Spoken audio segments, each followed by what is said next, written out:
आप सभी को जय मसीह की। परमेश्वर के आशीष परमेश्वर का अनुग्रह आप सबके साथ बना रहे। आज परमेश्वर के वचन में आप सबका स्वागत है। परमेश्वर आज अपने वचनों के द्वारा आपसे बोले और बातचीत करे। और परमेश्वर अपने वचनों के द्वारा जिन बातों में बातचीत करना चाहता है वह परमेश्वर किन बातों से प्रसन्न होता है। पिछले 2 दिनों से हम देख रहे हैं परमेश्वर किन बातों से प्रसन्न होता है। उसी के आगे के भाग में हम जब जाते हैं तो परमेश्वर का वचन हमें पहला सामुएल 15:22 में लिखता है कि परमेश्वर कहता है कि जो मेरी बातों के माने जाने से मैं प्रसन्न होता हूँ। और हम लोग पहला सामुएल 15:22 में हम लोग जब देखते हैं तो परमेश्वर अपने वचन के द्वारा वो बातचीत करता और बताता है कि किस प्रकार से उसने साउल राजा को उनके विरुद्ध में जाते हुए और उनके आज्ञा को तोड़ते हुए पाया। और तब परमेश्वर ने सामुएल को दर्शन को दिया और बोला कि साउल ने मेरी आज्ञाओं को नहीं माना। और ये बात को जब बोल रहा था तो सामुएल नबी रात भर वो क्या करता है, परमेश्वर के सामने दुहाई को देता है। वो परमेश्वर के सामने रोता है कि जिस परमेश्वर ने इजराइल का पहला राजा साउल को करके नियुक्त किया वो आज परमेश्वर की आज्ञा को नहीं मान रहा। और परमेश्वर ने उनको आज्ञा दिया था कि तू अमालेकियों से जब युद्ध करने जा रहा है तो अमालेकियों ने किस प्रकार से जब लोग मिस्र के बंधुआई से छूट रहे तो उन्होंने कैसा व्यवहार किया। इसलिए परमेश्वर चाहता था कि उनका पूरी रीति से नष्ट करे। परंतु हम यहाँ देखते हैं साउल ऐसा नहीं करता। जब युद्ध करता है तो वहां के अच्छी अच्छी भेड़ों को, बकरियों को, पशुओं को और वहां से बहुत भी मनभावनी वस्तुओं को क्या करता है, अपने पास रख लेता है। और जब ये बातें परमेश्वर देखता है तो परमेश्वर को बहुत बुरा लगता है, क्योंकि परमेश्वर उन बातों को देख रहा होता है। और परमेश्वर देखता है कि साउल किस प्रकार से परमेश्वर के आज्ञा का उल्लंघन करता है। जबकि परमेश्वर ने उनसे कहा कि तो पूरी रीति से अमालेकियों से युद्ध करने जाए तो सब कुछ को तो क्या कर देना, नष्ट कर देना। परंतु जब ये बातें वह पूरी रीति से नहीं मानता और अधूरापन से मानता है तब ये बातें परमेश्वर को दुख पहुंचाती है। आज इसी प्रकार से परमेश्वर अपने वचन में कहता है कि जब तुम मेरी आज्ञाओं को मान रहे हो तो पूरी रीति से मानो। कभी कभी हम अपने जीवन में परमेश्वर की आज्ञाओं को मानते तो है परंतु अधूरी रीति से मानते हैं। और परमेश्वर चाहता है कि जब हम उसकी बातों को मानते हैं तो परमेश्वर इन बातों से क्या होता है, प्रसन्न होता है। इसलिए यूहन्ना उसका 14 उसका 15 में इस प्रकार से कहता है, यदि तुम मुझसे प्रेम रखते हो तो मेरी आज्ञाओं को मानोगे। परमेश्वर से प्रेम रखने का यह प्रमाण है कि हम परमेश्वर की आज्ञाओं का पालन कर रहे हैं, परमेश्वर की बातों को हम मान रहे हैं। और यही बातें परमेश्वर को प्रसन्नता पहुंचाती है। हम लोग मत्ती उसका 21 में देखेंगे, यहाँ 2 पुत्रों का 21-28 में 2 पुत्रों का दृष्टांत है। और यीशु मसीह इस दृष्टांत को बताकर ये बात को बता रहा है, किसी मनुष्य के 2 पुत्र थे और उसने अपने पहले बेटे को कहता है कि हे पुत्र जा, आज बोलता है दाख की बारी में तू क्या कर, काम कर। तो पहला बेटा बोलता है मैं नहीं जाऊंगा, और परंतु बाद में वो पछता कर क्या करता है, चला जाता है। और दूसरा बेटा जो रहता है उससे कहता है जा मेरे दाग के बारी में क्या कर, काम कर। परंतु वो बोलता है जी मैं जाता हूँ, परंतु वो नहीं करता। और यीशु मसीह उनको बोलता है इन दोनों में से कौन से पुत्र ने आज्ञा को माना। और उनके चेले कहते हैं कि पहले पुत्र ने। हाँ, इसी प्रकार से आज बहुत सारे लोग जो मसूल लेने वाले वेश्या के जैसे लोग हैं वो परमेश्वर के राज्य में पहले प्रवेश करते हैं। परंतु यहाँ लिखा है कि परंतु यूहन्ना धर्म का मार्ग दर्शाते हुए तुम्हारे पास आया और तुमने उसका विश्वास ना किया। परंतु मसूल लेने वाले और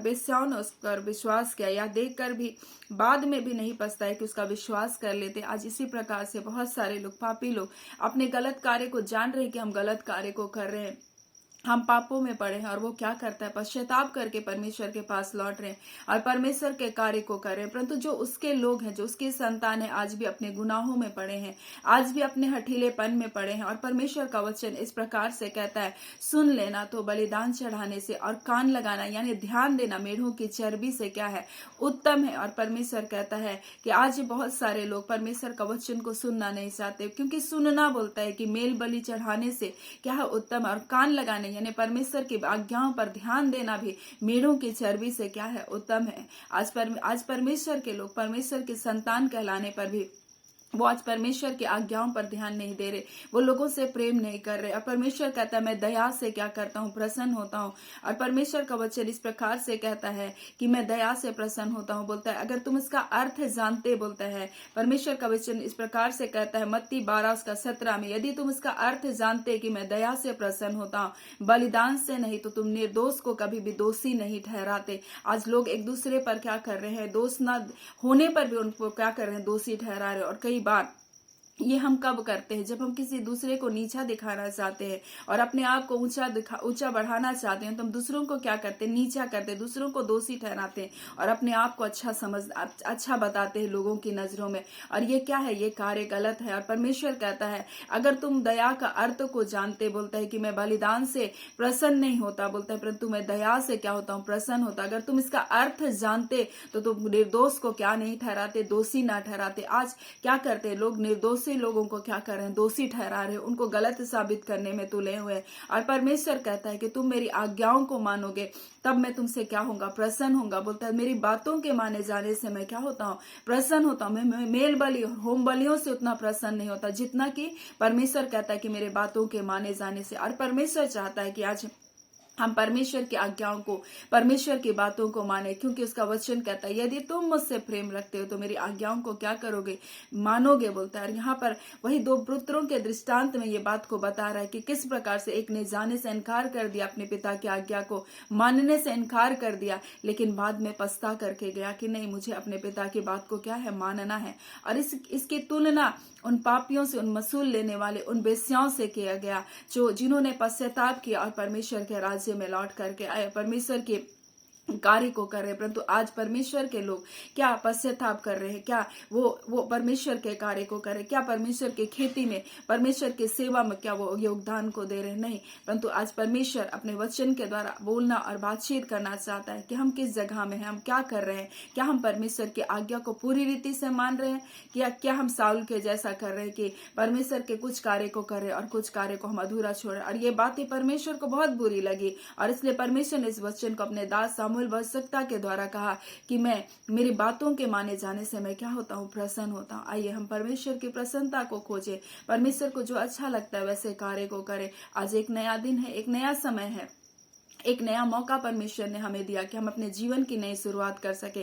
कल का दिन कैसा था, कल की रात्रि कैसी थी, नहीं पता, लेकिन एक नया दिन, एक नया अवसर परमेश्वर ने आज हमें दिया कि हम एक नई शुरुआत कर सकते हैं परमेश्वर के साथ। परमेश्वर को प्रसन्न करने वाला जीवन को जी सकते हैं। परमेश्वर की आज्ञा को संपूर्ण रीति से माने जाने का हम कार्य को कर सकते हैं।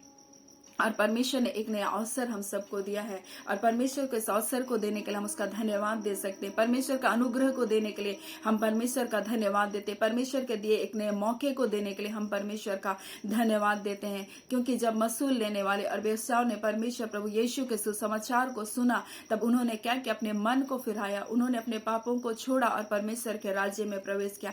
ये अंतिम समय है और एक मौका परमेश्वर ने हमको दिया कि हम भी अपने पापों को छोड़कर, अपने बुराइयों को छोड़कर परमेश्वर के राज्य में प्रवेश कर दें, क्योंकि एक अनुग्रह का समय आज हमारे लिए हो सकता है। कल हो कि ना हो, हम इस बात को नहीं जान पाते। वो मौका, वो समय हमको मिले या ना मिले, परंतु ये मौका, ये समय परमेश्वर ने आज हमें दिया है कि आज हम परमेश्वर की आज्ञा को माने, हम परमेश्वर पर विश्वास करें, परमेश्वर के अनुग्रह में हम चले, हम दया करने वाले बने, हम दोष लगाने वाले ना बने। और परमेश्वर ने आज हमें एक नया मौका दिया। इस मौके को हम क्या करें? बेशकीमती समझकर हम परमेश्वर के राज्य में प्रवेश करें। सो परमेश्वर आज अपने वचनों के द्वारा हम सबको बहुत ऐसे आशीष को दे। आमीन। आइए हम प्रार्थना करें। धन्यवाद देते हैं प्यारे पिता परमेश्वर, प्रभु यीशु के नाम से पिता हम आपका धन्यवाद करते हैं। आपके निकटता, आपकी हुजूरी में आते हैं प्रभु, एक नए दिन की नई आशीषों को प्रभु, आपकी दया, आपका अनुग्रह, आपकी सुरक्षा, आपके प्रेम के लिए पिता, हाँ पिता, आपके प्रताप के लिए परमेश्वर पिता प्रभु जी, आपके अनुग्रह के लिए पिता आपका बहुत धन्यवाद करते हैं पिता। आपने हमें परमेश्वर प्रभु जी अपनी उपस्थिति में रखा है प्रभु, हम सबको संभाला है प्रभु जी, हम सबको छोड़ा नहीं है पिता, और एक अनुग्रह, एक मौका को आपने हमें दिया पिता कि हम आपकी आज्ञा को संपूर्ण रीति से मान सके प्रभु। एक मौका आपने हमें दिया प्रभु कि हम आपके राज्य में प्रवेश कर सके प्रभु। एक मौका आज आपने हमें दिया परमेश्वर पिता, क्योंकि एक नया दिन, एक नया अवसर होता है प्रभु, एक नया दिन, एक नई शुरुआत करने का दिन होता है खुदावन परमेश्वर। जैसा आपका प्रेम प्रतिभोर नया होता है खुदावन, वैसे प्रभु जी आपके बच्चों का जीवन प्रतिदिन नया होता जाए प्रभु, संस्कार के बदलता जाए खुदावन, उनके सोच, उनके विचार बदलते जाए प्रभु जी, आपके अनुसार प्रभु जी उनका सोच हो प्रभु, आपके अनुसार उनका दृष्टिकोण हो प्रभु, और आपके मार्ग पर परमेश्वर, सच्चाई के मार्ग पर बढ़ते चले जाए खुदावन परमेश्वर। आज के दिन की सारी आशीष भलाई सुरक्षा यीशु के नाम से आपके बच्चों के जीवन में आने पाए प्रभु जी। आपकी दया आपका अनुग्रह भरा हाथ हरेक के जीवन में यीशु के नाम से बना रहने पाए प्रभु जी। जो दुख निराशा में हताशा में प्रभु यीशु के नाम से सारी चिंताएं प्रभु जाती रहे प्रभु। अपना सामर्थ परमेश्वर अपना अनुग्रह उनके जीवन में आप प्रकट कीजिए प्रभु। अपनी भलाइयों से नेतृत्व कीजिए खुदावन। जो आज आपने आशीष को रखा है वो आशीष प्रभु शत्रु छीने ना पाए प्रभु जी। आप अपनी महिमा को अपने अद्भुत आशीष कर्म को प्रभु उनके जीवन में आप प्रकट करें। आपके लिए कोई कार्य कठिन नहीं प्रभु। और आज के दिन प्रभु आप ऐसे अद्भुत आश्चर्यजनक कार्य को आपके बच्चों के जीवन में करने जा रहे हैं प्रभु जी। हम इन बातों के लिए आपका धन्यवाद करते हैं पिता। सारी आदर महिमा आपको देते हुए प्रार्थना आपके बेटे यीशु के नाम से मांगते, दया सुन अनुग्रह से ग्रहण कर लीजिएगा। आमीन।